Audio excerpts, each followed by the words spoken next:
Phrase শব্দগুচ্ছ। He is a man of letters. সে হয় একজন পণ্ডিত ব্যক্তি। এ বাক্যের ক্রিয়াপদ হয়, ইংরাজি ইজ। এই ইজই প্রিন্সিপাল ভার্ব বা ফাইনাইট ভার্ব। এ বাক্যে ব্যবহৃত ইজ লিঙ্কিং ভার্ব বা ইন্টেনজেটিভ ভার্ব অফ ইনকমপ্লিট প্রিডিকেশন।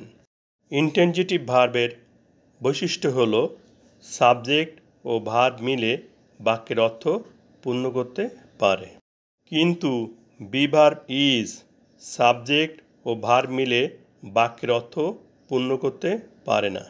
বাক্যের অর্থ পূর্ণ করার জন্য অতিরিক্ত অ্যাডজেক্টিভ বা নাউনের প্রয়োজন হয়। হি ইজ অর্থ সে হয়। প্রশ্ন থাকে কি হয়। এই কি প্রশ্নের উত্তর দেওয়ার জন্য বি ভার্ব ইজের পরে অ্যাডজেক্টিভ বা নাউন বসাতে হয়।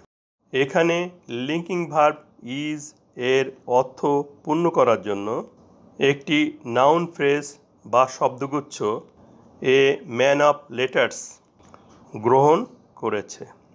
একজন পণ্ডিত ব্যক্তি কে, সে বা হি।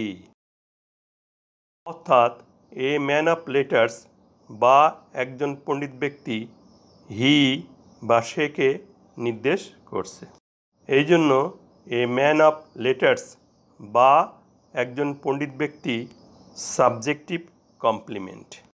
এ বাক্যে সাবজেক্ট পাচ্ছি হি এবং প্রিন্সিপাল ভার্ব বা ফাইনাইট ভার্ব ইজ।